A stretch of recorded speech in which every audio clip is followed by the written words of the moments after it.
Bonjour à tous, bienvenue dans Good Morning Amenities. On se retrouve aujourd'hui pour un nouvel épisode. J'espère que vous êtes bien installés.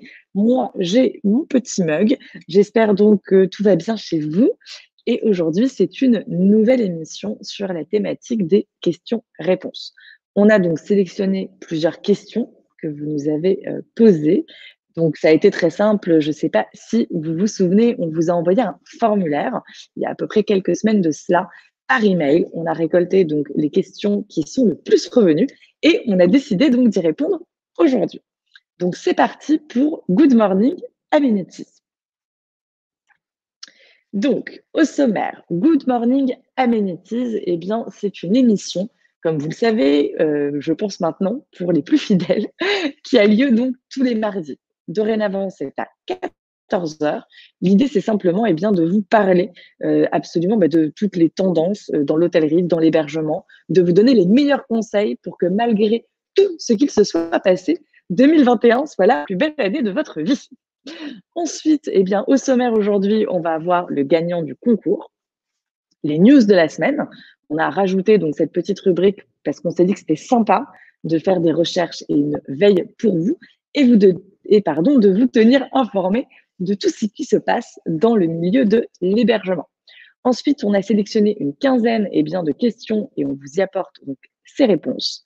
Et on fera un rapide focus sur Google Trends pour terminer par le moment du cadeau qui, vous le savez, est mon moment préféré. Donc, commençons par le cadeau de la semaine dernière.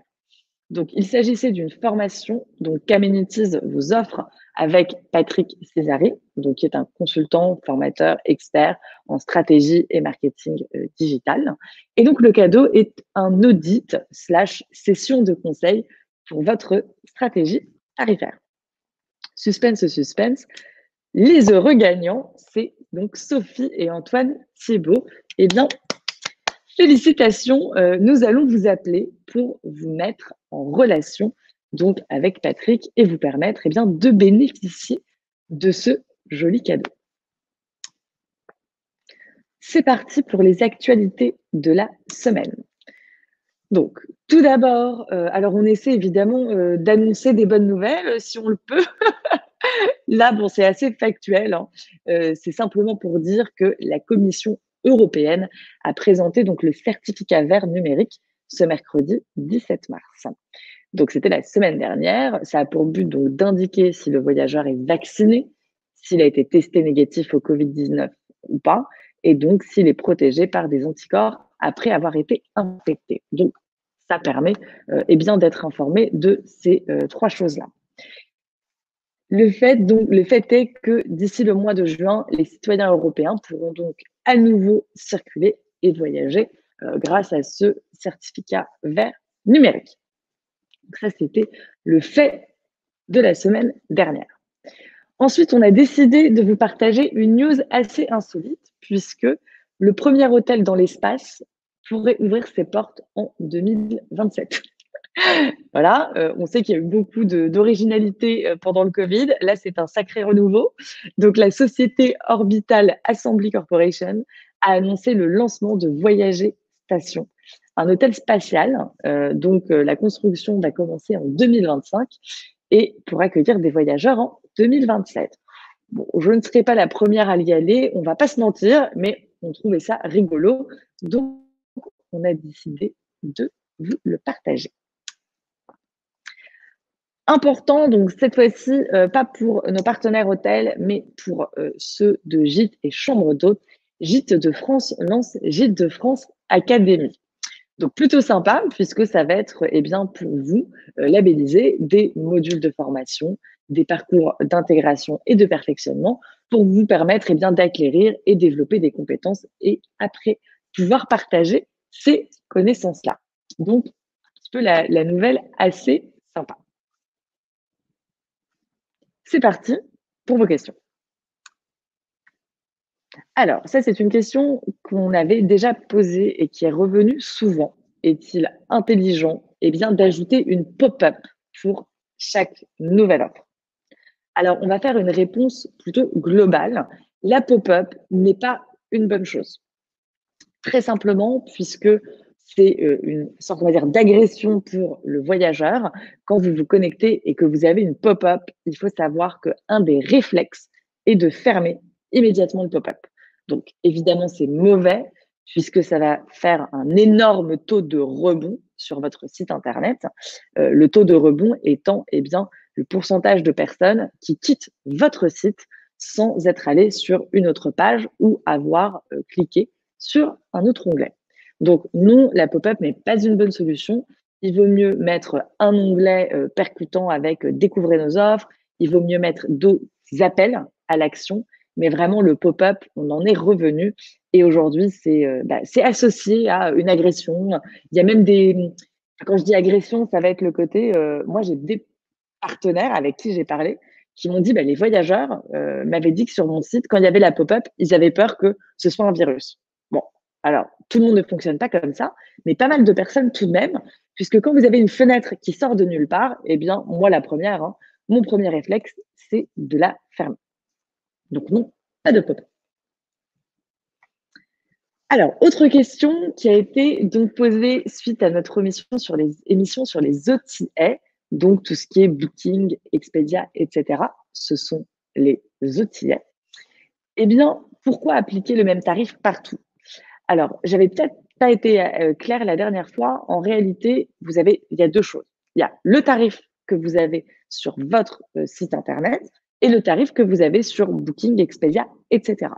Vous pouvez mettre un tarif moins cher en direct, puisque depuis la fin de la parité tarifaire en 2015, c'est parfaitement autorisé. Là-dessus, il n'y a aucun problème. La chose à laquelle vous devez faire attention, c'est simplement de mettre le même tarif sur Booking, sur Expedia et sur Airbnb. Pourquoi? Puisque ces plateformes-là, en réalité, ont des algorithmes, d'accord, et des petits robots qui surveillent un petit peu ce que vous faites. Si jamais ils se rendent compte que vous avez un tarif, eh bien, qui va être plus avantageux, par exemple, sur un canal que sur celui sur lequel vous êtes référencé, donc le leur, eh bien, ils vont avoir tendance à vous déclasser. Donc, ça, c'est la première raison, parce que ça peut vous porter préjudice sur le classement que vous avez sur cette plateforme. Et la deuxième raison, c'est parce que c'est mal perçu d'un point de vue voyageur. Il faut qu'il y ait une logique quand vous avez vos tarifs. Il est tout à fait compréhensible d'avoir des tarifs inférieurs en direct d'un point de vue voyageur, puisque vous payez des commissions. En revanche, attention, le fait d'avoir un tarif à 120 € la nuit, un autre côté 125, etc., ça n'inspire pas confiance. Donc, ayez une cohérence pour que le voyageur vous comprenne. Alors ça, c'est une question qui revient régulièrement. Que mettre comme contenu? Cette fois-ci, c'était vraiment sur la page d'accueil. Donc, la réponse est bien en image. Pourquoi? Puisque je vais vous partager mon écran pour vous montrer, eh bien, tout simplement, la page d'accueil, on va dire, assez idéale. Donc ça, c'est un hôtel donc de test, hein, qui est donc le domaine de Nira. C'est un hôtel qu'on a créé pour, à chaque émission, pouvoir vous partager eh bien, des petites astuces avec un modèle. Donc, votre hôtel au cœur de la Gironde. Le plus important, eh bien, c'est la vitrine principale. Un voyageur reste 3 secondes quand il est sur un site internet, hein. S'il n'a pas les infos de manière très claire et s'il n'a pas une bonne raison de continuer à parcourir ce site internet, il partira. Donc la première chose, vous le voyez, c'est une superbe image. Là, je suis sur ce site, j'ai envie de rester. Donc une superbe image, très claire, même si vous aimez une photo, si elle est pixelisée, si elle n'est pas de bonne qualité, ne la mettez pas. Donc, une superbe image. Ensuite, des onglets très clairs. Vous voyez, les chambres, infos, pour vous, nos offres, bloc. À surcharger. Un bouton donc réservé qui doit être fixe, toujours en haut à droite. Un message clair, donc votre hôtel au cœur de la Gironde, simple, efficace. Il ne sert à rien de mettre trop de phrases sur la vitrine, sinon ça fait bazar et c'est un peu oppressant. Donc, vous voyez, là, c'est un équilibre de design parfait. Et ensuite, le meilleur tarif garanti uniquement sur notre site officiel avec le calendrier quand on clique en temps réel. Meilleur tarif garanti, c'est hyper important de l'avoir dès votre vitrine. On est d'accord que vous, en tant que voyageur, vous vous baladez sur un site internet, vous voyez meilleur tarif garanti, vous n'avez plus aucune raison d'en partir. Vous n'allez pas retourner sur Booking, vous n'allez pas retourner sur Expedia, puisqu'on vous dit que le meilleur tarif garanti est en direct. Attention cependant, il faut bien évidemment avoir un système de réservation intégré, puisqu'aujourd'hui, il n'y a que 20% des gens qui appellent. Mais pour votre page d'accueil, pour revenir à la question principale, eh bien, il faut avoir ça. Au-delà de la vitrine, donc qui est vraiment ce qu'on voit en premier, mettre toujours une petite description bien, de l'établissement. Une description de 3 à 5 lignes, c'est ce qui est recommandé pour bien, expliquer quel est cet établissement, où il est situé, de combien de chambres il est composé, parce que ça, c'est très important aussi. On a envie de savoir si c'est un établissement de 40 chambres, de 15 chambres, de 5 chambres. Donc, très, très important de le mettre tout de suite avec une petite phrase bien, qui décrirait très simplement le cadre dans lequel vous êtes. Donc, tout d'abord, on présente l'hôtel. Ensuite, les chambres et les suites ou alors les chambres. Il faut que très rapidement, je vois bien, les catégories de chambres qui sont disponibles. Donc, les différentes catégories de chambres avec la possibilité de cliquer, bien sûr, pour en savoir plus. Avec ce qu'on appelle un call to action. Donc, je sais, tous ces petits mots anglais qui se glissent partout, c'est pénible, mais c'est un appel tout simplement à l'action. On peut aussi le dire en français. Donc, un appel à l'action qui va être découvrir un joli visuel, donc voilà, avec un bandeau qui, bien, va pouvoir, pareil, donner envie de cliquer dessus. Ça va être, par exemple, découvrez nos délicieuses formules gourmandes. On sait qu'en période de Covid, les offres avec dégustation, avec dîner cartonnent. Donc, vous allez pouvoir, bien, proposer un petit, permettre aux voyageurs de cliquer pour en savoir plus. Et ensuite, vous pouvez terminer par des petits témoignages, puisque vous le savez, les témoignages sont importants. Donc là, j'ai eu toutes les infos, j'ai eu l'établissement, quel est-il, de combien de chambres est-il composé, et des informations relatives à celui-ci. J'ai également eu des infos sur mes chambres, avec évidemment de très jolis visuels. Ensuite, on m'a dit que je pouvais bien avoir des offres gourmandes canon, avec une possibilité de cliquer pour en savoir plus. Et bien, le fin du fin, j'ai des témoignages qui m'expliquent que le domaine de Nira est un domaine magnifique et que les voyageurs bien, ont adoré y séjourner. Voilà. Et bas de page, traditionnellement, bien, on met le même menu en bas qu'en haut avec les petites icônes sur les réseaux sociaux. Donc, voilà pour votre réponse. Ensuite, comment donner envie à mes clients de revenir dans mon hôtel? Alors, je peux vous faire une réponse un peu bateau qui fonctionne, il faut le dire, mais j'ai envie de vous donner une autre idée aussi qui fonctionne très bien et qui surtout est sympa. Donc, pour la fidélisation classique, la première chose à faire, bien, ça va être d'avoir des offres donc, qui vont être limitées dans le temps, très important, et exclusive. Donc, ça, c'est pour fidéliser. Vous avez la personne dans l'établissement. Vous allez lui dire, bien, si vous avez envie de revenir chez nous, vous allez bénéficier de tel code promo qui va être valable pendant telle période. Pourquoi limiter dans le temps? Bien évidemment, il ne faut pas que ce voyageur revienne en pleine saison en vous disant « Ah, on m'avait dit que j'avais un code promo ». Donc, les offres spéciales, exclusives, limitées dans le temps, bien, c'est pour que la personne qui a passé un bon moment se dise pourquoi pas réserver dès le mois prochain. Si vous réservez dans le mois suivant, bien, vous bénéficierez de telle offre. Ensuite, fidélisation, ça passe par une expérience parfaite et vous le savez, la meilleure expérience client aujourd'hui commence bien, dès le site internet, dès la réservation. On en avait parlé pendant bien, le deuxième épisode de Good Morning Amenities. On remarque que quand il y a un livret d'accueil qui est envoyé avant bien, l'arrivée du voyageur dans votre établissement, il y a une tendance plus forte à la fidélisation. Donc, un mail avant séjour avec un joli livret d'accueil en pièce jointe, le voyageur va être très sensible à cette petite attention et aura plus tendance à revenir chez vous que par rapport à un concurrent qui n'a pas pris le temps de confectionner ce livret d'accueil avec les choses à faire dans l'établissement, à faire dans les environs, etc. Donc, sachez qu'on avait fait donc une émission épisode 2 sur le livret d'accueil et on avait donc en cadeau également une trame de livret d'accueil qui avait été réalisée par nos designers. Si vous le voulez, en tant que partenaire, vous pouvez en bénéficier. N'hésitez pas à nous le demander. Après, il y a le mail après séjour, qui va permettre aux voyageurs de ne pas vous oublier, qui va par exemple être un mail disant 15 jours après ou 30 jours après, voilà, on avait passé un très bon moment avec vous. Avez-vous envie de revenir chez nous? Avec un petit mot sympa et un lien qui peut rediriger tout simplement vers vos offres actuelles. Mais donc surtout, moi la chose que je trouve très sympa et on pourra en reparler en détail et au-delà que je le trouve très sympa, c'est quelque chose qui cartonne, c'est envoyer des mails non commerciaux.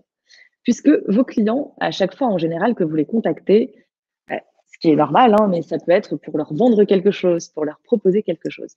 Ce qui est très sympa, c'est d'envoyer des mails, pas complètement, enfin, on va dire, désintéressés, pas commerciaux, pardon, juste pour prendre des nouvelles.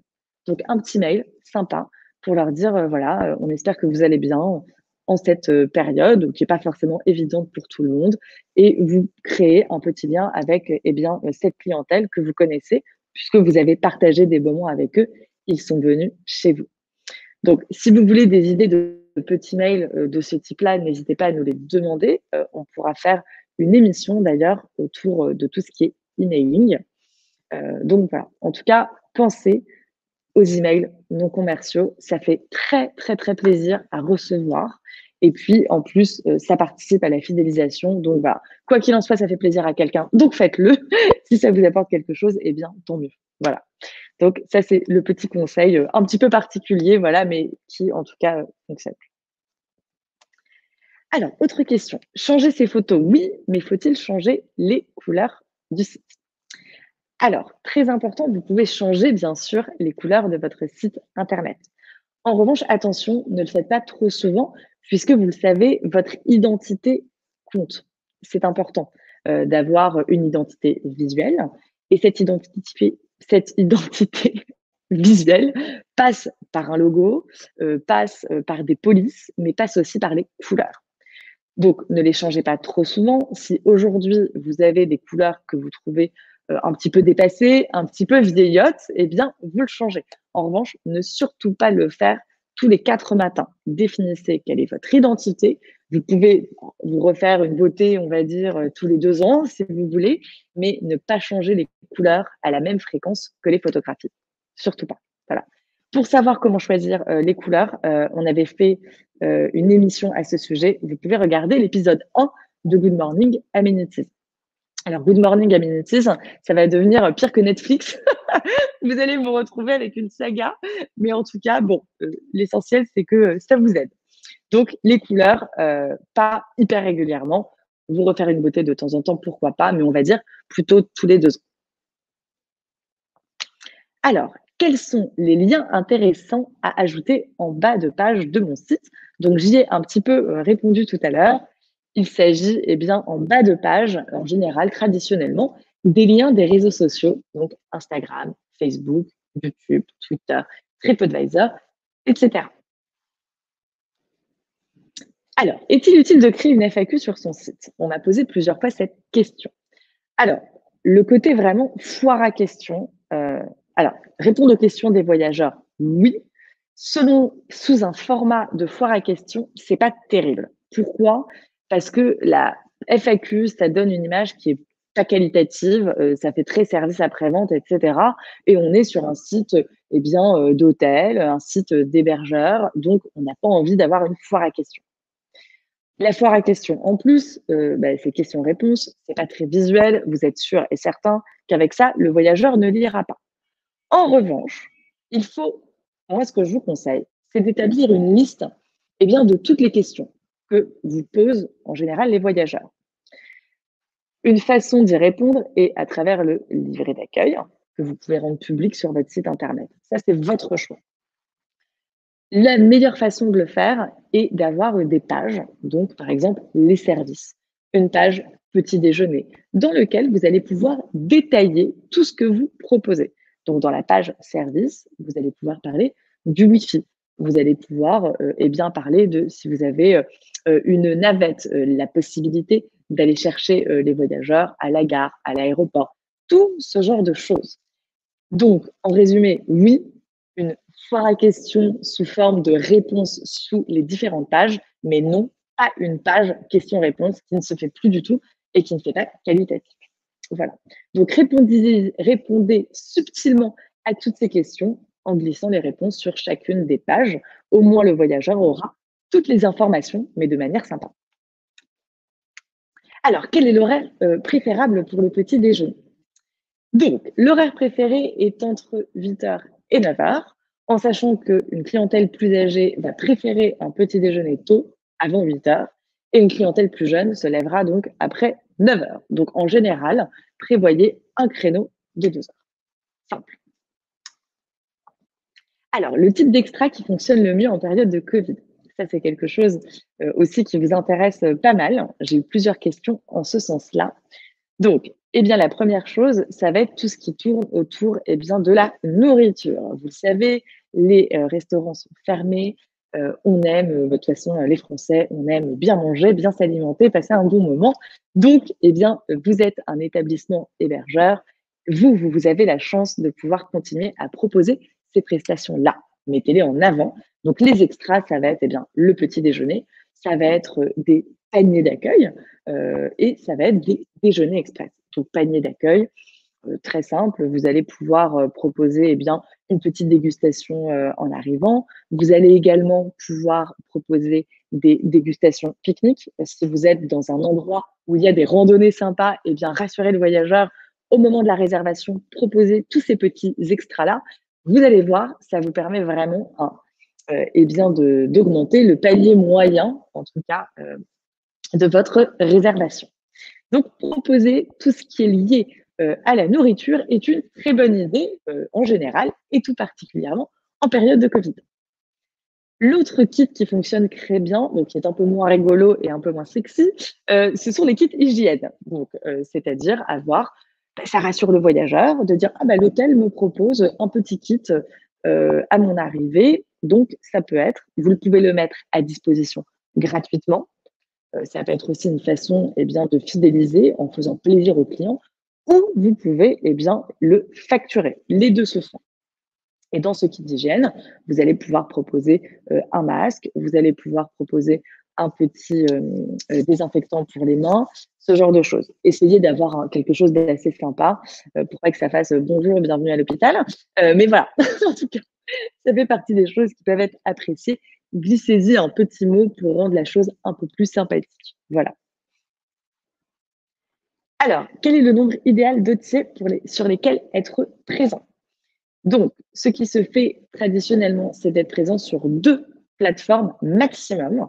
Pourquoi? Bien évidemment, puisque l'idée est toujours de pousser à la réservation directe. Si vous commencez à mettre votre établissement sur 10 plateformes différentes, votre site internet va complètement disparaître et donc vous allez un petit peu rester sur le carreau au niveau des réservations directes.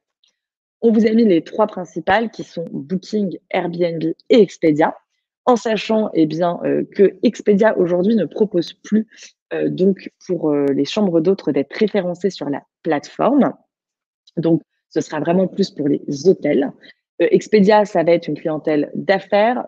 Vraiment, Expedia, ça cartonne avec les États-Unis. Donc aujourd'hui, c'est pas forcément l'idéal, mais ça reste une très très belle plateforme sur laquelle être référencé. Booking, donc qui va être une clientèle, eh bien, on va dire de masse. Aujourd'hui, Booking reste en France le numéro 1. Et ensuite, Airbnb, donc qui sera plus pour eh bien, tout ce qui est propriétaire d'appartements ou chambres d'hôtes, moins hôtellerie, bien qu'il se positionne pour le coup sur ce créneau-là. En tout cas, voilà le top 3 des plateformes, en sachant que le mieux est d'être sur 2 plateformes maximum pour toujours penser à la réservation directe. Alors, vers qui se tourner pour traduire mon site internet? Alors, je précise qu'il est toujours préférable de se tourner vers des professionnels. D'accord? Maintenant, vous avez différentes options selon votre budget. N'oubliez pas, eh bien, que quand vous traduisez une page, bon, c'est un peu évident, mais je le redis, quand vous traduisez une page, donc en anglais, c'est pour une clientèle donc anglaise. Donc, ce sont des gens qui parlent parfaitement la langue. Donc, ça veut dire que s'il y a des coquilles, ça va leur sauter aux yeux. Imaginez-vous, vous réservez un établissement en français et vous voyez bourré de fautes et des phrases qui veulent rien dire. On est bien d'accord que ça va vous paraître un peu douteux. Vous n'allez pas pouvoir réserver. Eh bien, n'oubliez pas que si vous mettez en anglais, ça va être lu par des natifs. Donc, ils auront exactement la même réaction que vous. Donc, ce qu'on conseille, c'est passer par des agences de traduction ou des traducteurs en freelance, donc des indépendants, bien que vous ayez toujours l'option de passer par des sites comme DeepL, Reverso, Google Traduction, qui ne sont jamais fiables à 100%, puisqu'évidemment, c'est robot. Oui, pour info, nous avons des partenariats. J'allais oublier, on a des partenariats avec bien, des traducteurs qui sont pour le coup des professionnels. Vous savez, à Menitis, on a une énorme communauté aujourd'hui et on en est très content que la famille s'agrandisse jour après jour, ce qui nous permet d'avoir toujours des prix canons et négociés pour nos partenaires. Donc, si vous avez des besoins de traduction, quelle que soit la langue, on a donc tout ce qu'il faut à travers ces partenariats. Vous nous écrivez sur contact@amenities.io et on se fera un plaisir de vous répondre. Ah, alors question autre assez intéressante, quels sont les outils incontournables bien, pour mon hôtel? Donc, vous imaginez bien que j'ai répondu à Minities. Je ne pouvais pas faire autrement.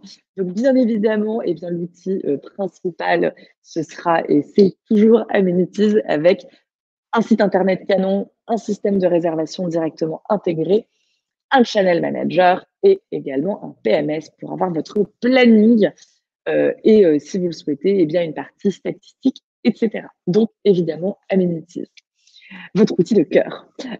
Ensuite, donc ça, Amenities, c'est toute la digitalisation, commercialisation pour vous permettre d'avoir les réservations directes et centraliser vos canaux. Mais de manière complémentaire, il y a aussi de très jolis outils à utiliser, comme Canva. Alors, Canva, c'est un outil qui est disponible sur mobile et sur ordinateur. Voilà, je perds mes mots. Mobile et ordinateur, et qui vous permet bien, de faire des designs canons sans aucune connaissance informatique. Moi, je suis pas du tout forte en design, par exemple. Canva, ça m'éclate.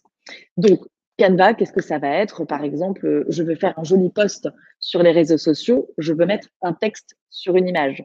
On est d'accord que vous n'êtes pas les pros de Photoshop. Eh bien, Canva va vous permettre de le faire de manière hyper simple, sans avoir vraiment aucune connaissance informatique.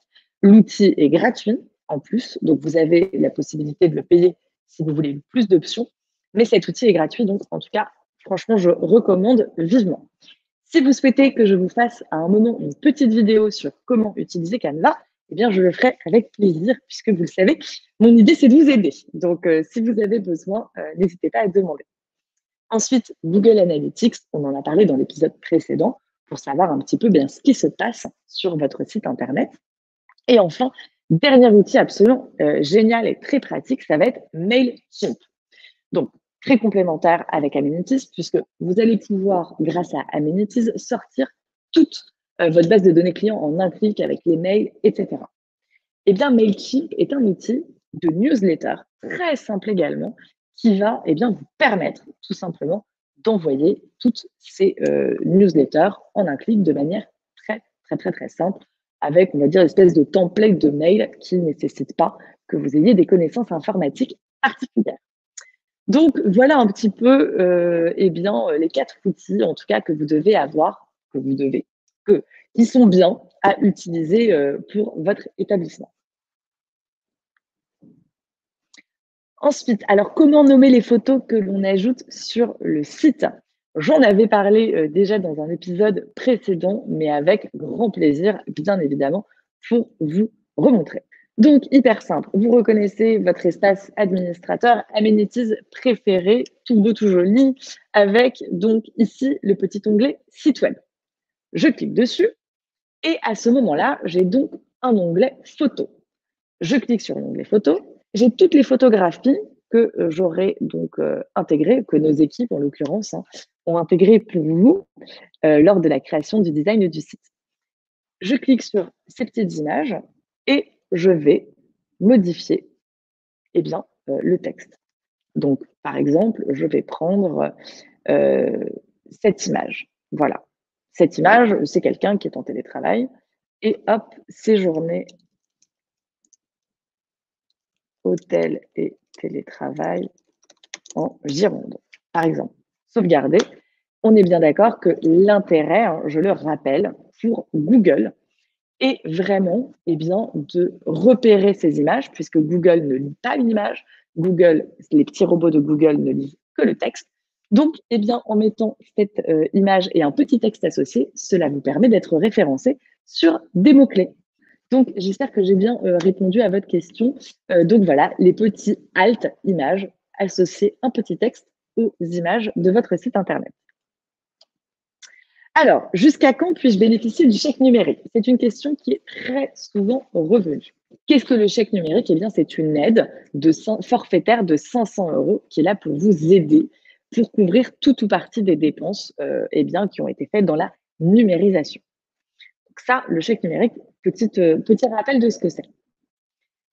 Ensuite, pour répondre à la question, jusqu'à quand? Parmi les justificatifs, bon, bien sûr, il faut vérifier que vous êtes éligible au chèque numérique. C'est la première chose.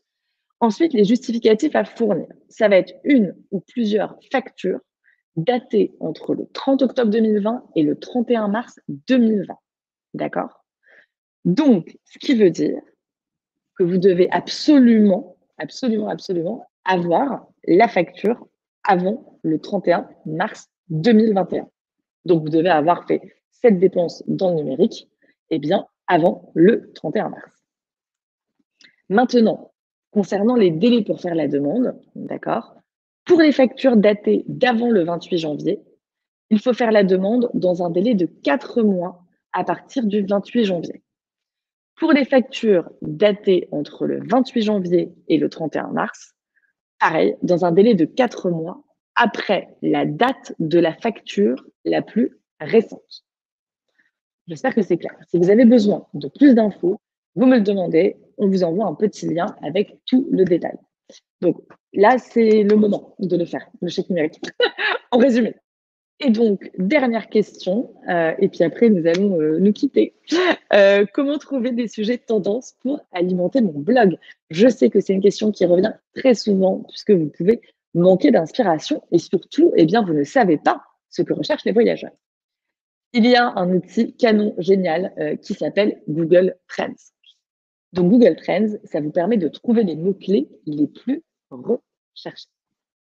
Donc, en résumé, je fais un petit focus très rapide là-dessus pour vous expliquer. Google Trends est un outil qui permet d'analyser la popularité d'un terme de recherche dans Google sur une période déterminée.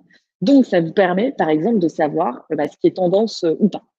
Je vais donner un exemple concret. Par exemple, Google Trends va vous faire ressortir le fait qu'en ce moment, les mots-clés les plus tapés, ça va être hôtel ouvert Covid, hôtel ouvert Gironde, etc., etc. Donc, bien évidemment, quel est l'intérêt de savoir ça? Vous allez créer un article de blog. Donc, n'oubliez pas, il y a une brique blog dans Amenities. La dernière fois, on m'a demandé des outils de blogging. Donc, il y en a un dans Amenities que vous pouvez activer pour info. Donc, la réponse à ces mots recherchés, donc par exemple, hôtel ouvert Covid, bien, qu'est-ce que vous allez faire? Vous allez créer un article de blog qui va reprendre tout simplement ces mots-clés-là. Les hôtels ouverts en Gironde, les hôtels ouverts pendant le Covid, notre hôtel est ouvert, et après, vous mettez un article de blog spécifiant que vous êtes ouvert, parlant de vous, etc. Mais en tout cas, ça vous permet d'être positionné sur ces mots-clés. Donc, Google Trends, super bon outil pour le coup, pour ça. Donc, comment en fait ça fonctionne? Ça analyse le volume par mots-clés, ça analyse aussi les recherches tendances en fonction de la localisation et les spécificités de votre concurrent ou concurrent direct en mettant leur nom. Et ça vous permet d'analyser les résultats sur les différentes périodes avec les pics des tendances. Si vous souhaitez que nous fassions une émission sur Google Trends, vous me le mettez en commentaire. N'oubliez pas que dans le chat, ça disparaît après. Donc, mettez en commentaire sous la vidéo, vous allez me dire de toute façon bonjour comme à chaque fois, me dire comment vous allez, et cetera. Eh bien, n'hésitez pas à me dire si vous avez envie que nous fassions une émission sur cet outil qui est assez formidable si bien sûr on sait s'en servir. Et honnêtement, ce n'est pas si compliqué. Le moment du cadeau, donc qui est évidemment eh bien, mon moment préféré comme vous le savez. Donc le moment du cadeau, eh bien là, il y avait plein de questions, donc pas une thématique particulière. On a décidé, en fait la question sur les couleurs nous a rappelé une fois de plus l'importance d'avoir un site internet canon, puisque tout passe par le web et ça passe par les couleurs, une identité graphique et les logos. Donc on a décidé, eh bien, de vous offrir aujourd'hui une création eh bien, de chartes graphiques qui rassembleront un choix des polices pour vous, un choix des couleurs et également la création d'un joli logo par nos équipes. Donc pour participer, c'est hyper simple. Eh bien, vous vous abonnez à notre chaîne YouTube. On va vous le proposer à la fin de cette vidéo. Vous vous abonnez, vous likez cette petite vidéo et vous laissez un commentaire, eh bien, ce que vous voulez dans le commentaire pour me dire eh bien, comment ça va. N'hésitez pas à dire aussi ce que vous avez pensé de la vidéo. Et puis, j'espère que vous allez bien. C'est le plus important. Je vous dis à très vite, à la semaine prochaine. Et puis, surtout, prenez soin de vous. À très vite. Au revoir.